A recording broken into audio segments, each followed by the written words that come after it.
আপনার মোবাইল ফোনের এমন একটা সেটিংস রয়েছে যেটা আপনার ফোনে যদি আপনি করে রাখেন তাহলে নেক্সট টাইম থেকে যখনই আপনার অ্যান্ড্রয়েড ফোনের ডিসপ্লে বা লক স্ক্রিন আপনি তাকাবেন তখন আপনার প্রিয়জন ফেভারিট পারসন বা কাছের মানুষের নাম কিন্তু আপনি দেখতে পাবেন। হ্যালো ডিয়ার এভরিওয়ান, আশা করি আপনারা ভালো আছেন। আমি জুবাইর আহমেদ রয়েছে আপনাদের সাথে।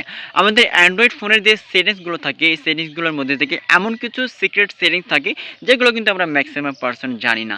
তো এই সেটিংসগুলোর মধ্যে থেকে এমনই আজকে একটা সিক্রেট সেটিংস আপনাদের সাথে শেয়ার করবো, যার মাধ্যমে আপনি যদি আপনার ফোনে সেট আপ করে রাখেন তাহলে নেক্সট টাইম থেকে আপনার অ্যান্ড্রয়েড ফোনের ডিসপ্লে বা লক স্ক্রিনে যখনই আপনি তাকাবেন তখন আপনার প্রিয়জন ফেভারিট পারসন বা কাছের মানুষের নাম কিন্তু আপনি দেখতে পাবেন। অর্থাৎ যে নামটাই আপনি সিলেক্ট করে রাখবেন বা সেট আপ করে রাখবেন সেই নামটা কিন্তু ওখানে শো করবে বা হাইলাইট হয়ে দেখা যাবে। তো ফার্স্টে আপনাকে যেটা করতে হবে, আপনার ফোনের সেটিংস আপনাকে ওপেন করতে হবে।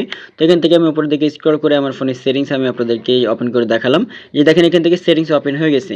এখন এখানে যে সার্চ বার রয়েছে, আপনি সার্চ বার দিয়ে আপনি সার্চ করবেন লক লিখে, LOCK লক লিখে সার্চ করবেন, অথবা হচ্ছে কন্ট্যাক্ট ইনফরমেশন লিখে সার্চ করবেন, অথবা ইনফরমেশন লিখে সার্চ করবেন। তো এখান থেকে আমি হচ্ছে লক লিখে সার্চ করলাম। লক লিখে লেখা সার্চ করার পরে নিচের দিকে দেখেন স্ক্রল করে চলে আসে, আপনি খুঁজে বের করবেন যে কন্ট্যাক্ট ইনফরমেশন নামের কোনো অপশন রয়েছে কিনা, বা অ্যাড ইনফরমেশন, বা জাস্ট শুধুমাত্র ইনফরমেশন।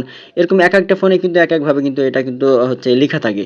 তো আপনি এটা খুঁজে বের করবেন। তাকে দেখেন আমার এখানে কন্ট্যাক্ট ইনফরমেশন লেখা আছে, আমি হচ্ছে এই অপশনে আমি এখান থেকে ক্লিক করলাম, ওপেন করে দিলাম। এখানে ওপেন করার পরে এখান থেকে আবারও দেখতে পাবেন লেখা থাকবে কন্ট্যাক্ট ইনফরমেশন লেখা থাকবে। আপনি কন্ট্যাক্ট ইনফরমেশন আবার ক্লিক করবেন। এখান থেকে ক্লিক করার পর দেখেন এখান থেকে কিন্তু আমার অলরেডি কিন্তু নাম শো করা আছে।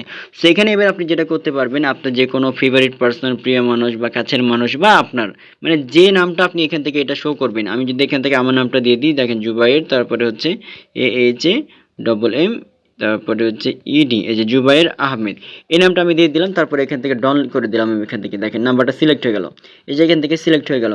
এখন যেটা হবে, আমি যদি আমার স্ক্রিনটা যদি এখান থেকে সুইচ অফ করে দিই, মানে আমি যদি এখান থেকে আমার জাস্ট শুধুমাত্র লাইটটা আমি সুইচ অফ করে দিই, তারপরে যখন আমি সুইচ অন করব সাথে সাথে কিন্তু দেখা যাবে যে হচ্ছে আপনার ওই লক স্ক্রিনের উপরে আমার এই নামটা বড় করে কিন্তু দেখা যাবে। ঠিক আছে, যেহেতু আমি এটা যদি এখন অফ করে দিই তাহলে কিন্তু আমার ভিডিওটা এখান থেকে ক্যান্সেল হয়ে যাবে, যেহেতু আমি স্ক্রিন রেকর্ড চলতেছে, এই জন্য আমি আপনাদেরকে দেখালাম না। বাট আপনারা এটা ট্রাই করে দেখেন, আপনাদের ফোনে কিন্তু এটা হবে, এটা আমি নিজে প্রুভেন।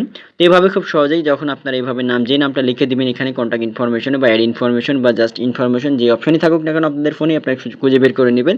দেন হচ্ছে যখন আপনারা যে নামটা লিখে দেবেন এইভাবে লিখে দেওয়ার পরে দেখবেন যে আপনার হচ্ছে স্ক্রিনের যে লক স্ক্রিন রয়েছে ডিসপ্লেতে, লক স্ক্রিনে কিন্তু সেই নামটা কিন্তু শো করবে। এভাবে খুব সহজেই আপনাদের যে কোনো ফেভারিট পার্সনের প্রিয় মানুষ বা আপনাদের নাম কিন্তু আপনারা অ্যাড করতে পারবেন খুব সহজে, জাস্ট মাত্র 30 সেকেন্ডের মধ্যে।